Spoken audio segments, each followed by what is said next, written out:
इस वीडियो में आप सभी का स्वागत है। इस वीडियो में हम अभ्यास 9A व्यंजकों के गुणनखंड से संबंधित सवालों को हल करेंगे। आइए अभ्यास के सवाल देखते हैं। पहला सवाल है, दिए गए पदों के उभयनिष्ठ गुणनखंड यानी कॉमन फैक्टर इसमें हमें ज्ञात करना है। लिखिए, तो इसमें क्या करेंगे हम, जैसे दो पद दिए गए हैं हमारे पास में 7xy और 35x2 y2। सबसे पहले तो 7xy के हम गुणनखंड कर लेते हैं। क्या होंगे इसके गुणनखंड? 7 अभाज्य संख्या है तो 7 के गुणनखंड तो 7 ही होंगे। 7 गुना x गुना y, इसको ऐसे लिख लेंगे। अब ऐसे ही हम 35x2 y2 के गुणनखंड करेंगे। 35 के गुणनखंड हो जाएंगे 5 गुना 7। उसके बाद x2 है, इसको 2 बार गुणा के रूप में लिख देंगे। फिर y2 यानी y को भी 2 बार गुणा के रूप में लिख देंगे। अब यहाँ पे हम क्या लिखना है? उभयनिष्ठ गुणनखंड। उभयनिष्ठ गुणनखंड क्या होते हैं? देखिए, ऐसे गुणनखंड जो इस पद में भी है और इसमें भी है। देखिए यहाँ पे 7 यहाँ पर भी है और यहाँ पर भी, ये आ गया। x यहाँ पे है और यहाँ पे भी है, एक x आ गया। एक y यहाँ पे भी है और यहाँ पे भी, गुना y। तो उभयनिष्ठ गुणनखंड क्या हो जाएंगे? 7xy। ये हमारा आंसर हो जाएगा। ठीक है भाई। इसी प्रकार से यहाँ 3 पद दिए गए हैं, 4m2, 6m2 और 8m3। तो लिखिए इनको भी ऐसे ही, 4m2। इसके गुणनखंड क्या होंगे? 2 गुना 2 और m2 को क्या लिखेंगे? m गुना m, 2 बार गुना के रूप में लिख देंगे। ऐसे ही 6m2 है, इसको लिखेंगे हम 2 तिया 6 और m2 को m गुना m लिखेंगे। और 8m3, 8 के गुणनखंड क्या होंगे? 2 दूनी 4 दूनी 8 और m3 है तो m को 3 बार गुणा के रूप में लिखेंगे। ठीक है। उभयनिष्ठ गुणनखंड, उभयनिष्ठ गुणनखंड क्या होंगे? देखिए, ये 2 यहाँ पर भी है, यहाँ पर भी है, यहाँ यानी तीनों में है 2, तो 2 आ गया उभयनिष्ठ। उसके बाद 2 है, 3 है, 2 है। देखो तीनों में तो नहीं है तो 2 आएगा केवल उभयनिष्ठ गुणनखंड, जो अचर पद है हमारे। उसके बाद हम या तो यहाँ पे देखें, जैसे m m m m m m 2 बार m आ, या हम यहाँ पे देखेंगे घात को। देखिए घात जो सबसे छोटी घात होती है कौन सी है? m2 है ना। तो जो छोटी घात होगी वो बड़ी घात में अपने आप ही इंक्लूड होगी। जैसे m3 है, अब आप इसको ऐसे समझिए, m3 है तो ये क्या हो गई? m2 गुणा m, यानी m3 में m2 पहले से ही मौजूद है।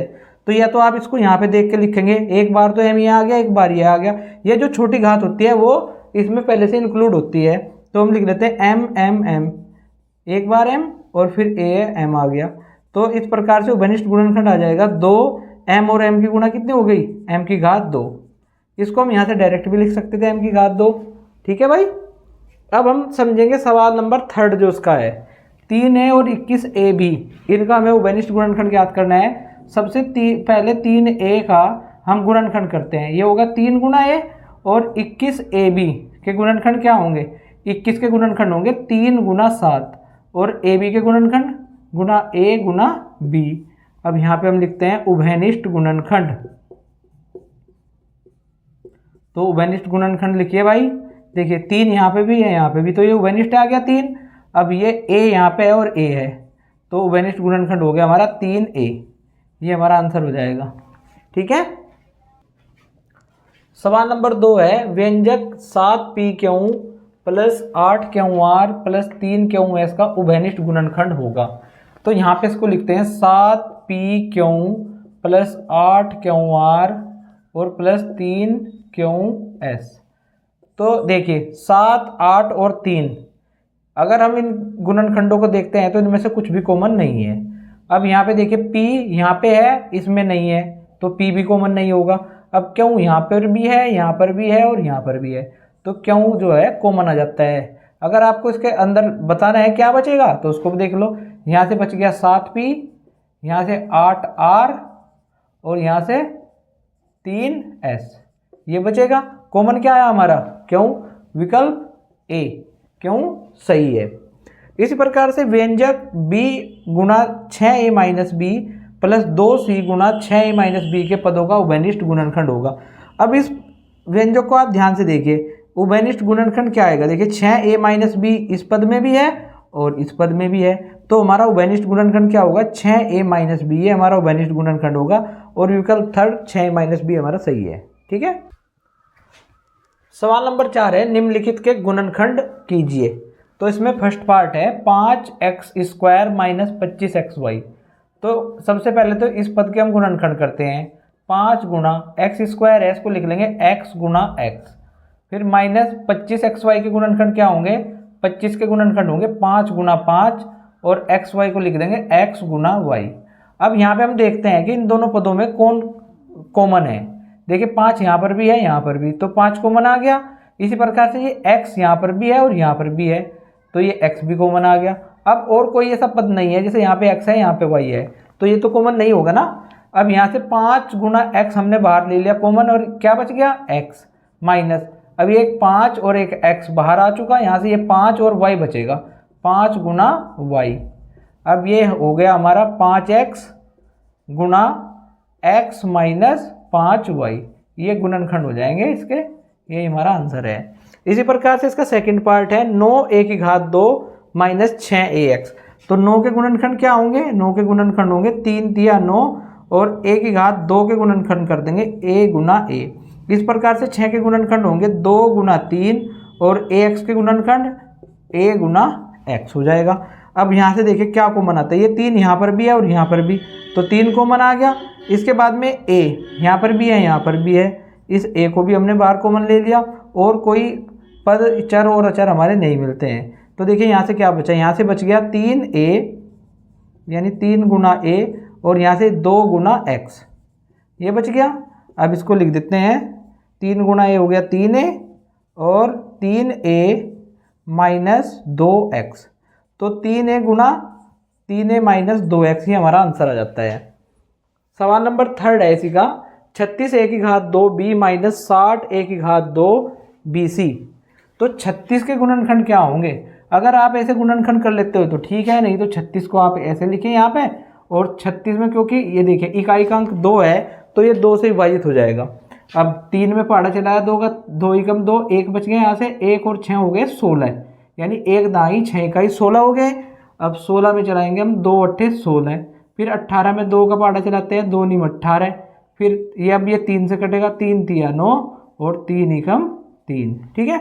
ऐसे ही 60 के भी गुणनखंड करने पड़ेंगे, तो 60 के गुणनखंड करते हैं, 2 तिया 6 और ये 0, फिर 30 को हम 2 से भाग करेंगे, क्या आएगा 2 एकम 2, यहाँ से 1 दाई 0 इकाई 10, यानी 2 पंजे 10। अब 15 हमारा कटेगा 3 से, 3 पंजे 15 और 5 एकम 5, ये गुणनखंड हो गए। ऐसे कर लीजिए। अब 36 के गुणनखंड लिखिए, 2 दूनी 4 तिया 12 तिया 36 और a² b यानी a गुना b माइनस, यहाँ पे लिख देते हैं 60 के गुणनखंड क्या आए, 2 गुना 2 गुना 3 गुना 5 और a² bc है, तो a Guna b Guna c। Common देखते हैं क्या आता है, ये 2 यहाँ पे भी है, यहाँ पे भी है, एक और 2 है आ गया, फिर ये 3 आ गया, इनको लिख लेते हैं 2 गुना 3। a यहाँ पे भी है और यहाँ पे भी कॉमन है, तो एक a आ गया, a यहाँ पे भी है और यहाँ पे भी है, तो ये आ गया, एक b है कॉमन, ये आ गया जी, b कॉमन ले लिया। अब देखिए यहाँ से क्या बचता है हमारे पास में, हमारे पास यहाँ से बचा 3 माइनस यहाँ से क्या बचा हमारे पास 5 गुना c। समझ में आ गई बात। अब इसको लिखते हैं 2 दूनी 4 तिया 12 a Guna a² b into 3 minus 5c। ठीक है। अब जैसे हमने यहाँ पे गुणनखंड किए थे, ये तो हमने यहाँ पे ले लिया। अब a² और a² दोनों जगह है, तो a² को हम डायरेक्ट भी यहाँ पे लिख सकते थे कि a², नहीं तो हमने यहाँ पे गुणनखंड करके दिखा दिया आपको, ये b यहाँ से आ गया। ठीक है ना, आप ऐसे भी इसको शॉर्टकट में भी कर सकते थे, तो यही हमारा आंसर होगा। इसी प्रकार से इसका फोर्थ पार्ट है 6p plus 8p² minus 4p3। तो 6 के गुणनखंड क्या होंगे, 2 तिया 6 गुना p, 8 के गुणनखंड 2 दूनी 4 दूनी 8 और p2 को p गुना p लिख लेते हैं, और यहाँ से 4 के गुणनखंड 2 दूनी 4 p की घात 3 यानी p को 3 बार गुणा के रूप में लिखेंगे। या तो आप इसको ऐसे p को हमने गुणा के रूप में लिखा, या फिर अगर कॉमन की बात आएगी तो देखिए इसमें सबसे छोटी घात क्या है p, तो केवल p ही बाहर आएगा। अगर समझने वाली बात है तो केवल p यहाँ से बाहर आता है, नहीं तो आप इसको ऐसे विस्तार करके भी कर सकते हैं जैसे हमने किया है। अब देखिए ये 2 यहाँ पर भी है कॉमन, यहाँ पे भी है, यहाँ तीनों में 2 है तो 2 आ गया भाई। उसके बाद 3 यहाँ पे है, इसमें नहीं है तो कॉमन नहीं आएगा। सब में जो गुणनखंड में होगा वही हमारा कॉमन आएगा। यहाँ पे p देखिए, p तो सभी में है तो ये p आ गया कॉमन। इसके बाद हमारे पास कोई भी पद में गुणनखंड नहीं बचता है जो कॉमन हो, क्योंकि यहाँ पे समाप्त हो गया काम। तो यहाँ से क्या बचा हमारा 3 बच गया, यहाँ से 2 गुना 2, ठीक, और एक p बच गया क्योंकि एक p तो बाहर आया तो एक p बच गया हमारा। अब माइनस 1 2 और p यहाँ से बाहर आए हैं तो यहाँ पे क्या बचा हमारा 2 गुना p, ठीक है। 2p 3 प्लस 2 दूनी 4p, 3 plus 4p minus 2p यानी p की घात 2, ये हमारे गुणनखंड आ जाएंगे। समझ में आ गया आपकी। तो सवाल नंबर 4 का 5th पार्ट है 3a की घात 2bc प्लस 6ab की घात 2c प्लस 9abc की घात 2। इसके गुणनखंड करने हैं। सबसे पहले इसका गुणनखंड करते हैं 3a की घात 2bc का। तो 3 गुना a की घात 2 को लिखेंगे a Guna b Guna c plus 6 के गुणनखंड क्या होंगे 2 तिया 6। अब गुना a Guna b Guna b और गुना c, ऐसे ही 9 के गुणनखंड हो जाएंगे 3 गुना 3, 3 दिया 9 और गुना a Guna b Guna c और गुना c, ये हो गए।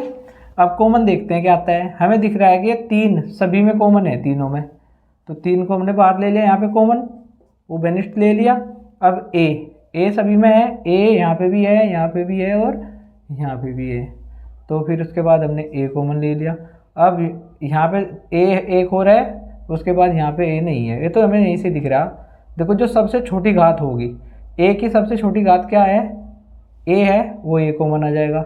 फिर b की सबसे छोटी घात क्या है, b है, तो b कॉमन आएगा। कैसे आएगा देखिए, b यहाँ पे है, यहाँ पे भी है और यहाँ पे भी, क्योंकि जो छोटी घात होगी वो सभी में होगी, है ना।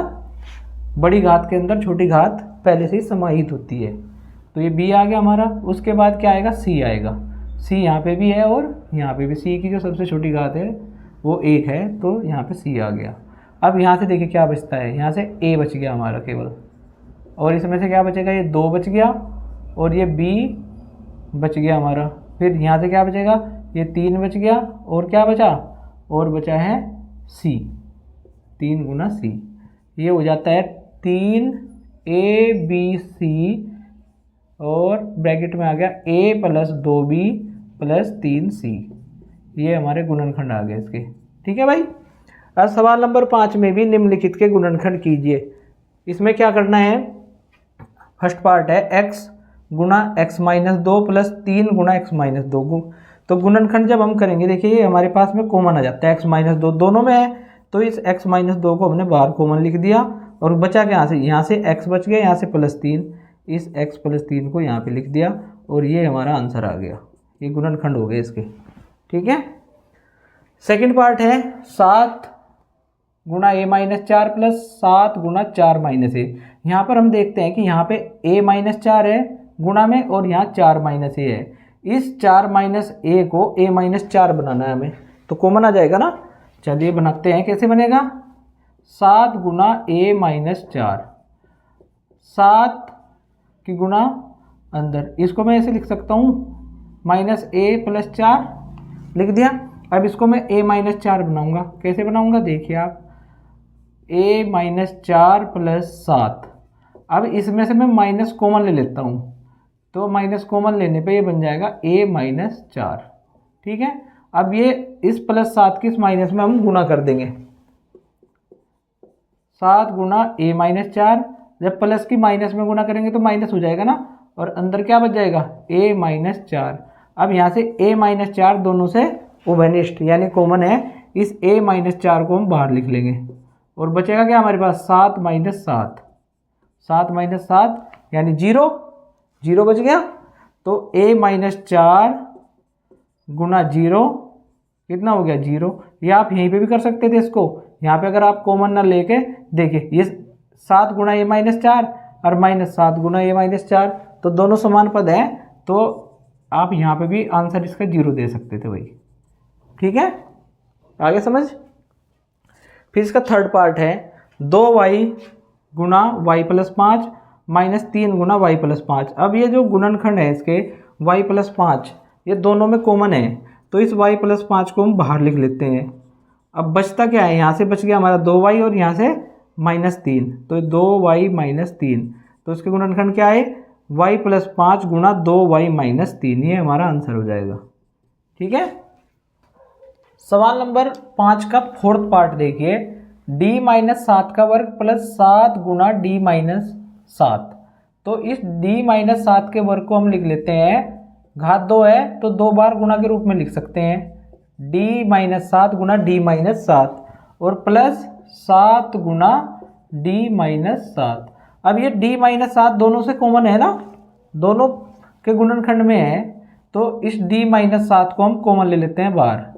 यहाँ से क्या बचेगा देखिए, यहाँ से बच गया हमारे पास d माइनस 7 और प्लस 7, यहाँ से d माइनस 7 बच गया और यहाँ से प्लस 7, ये माइनस 7 ये प्लस 7 कैंसिल हो गया, तो ये आ जाता है d माइनस 7 गुना d।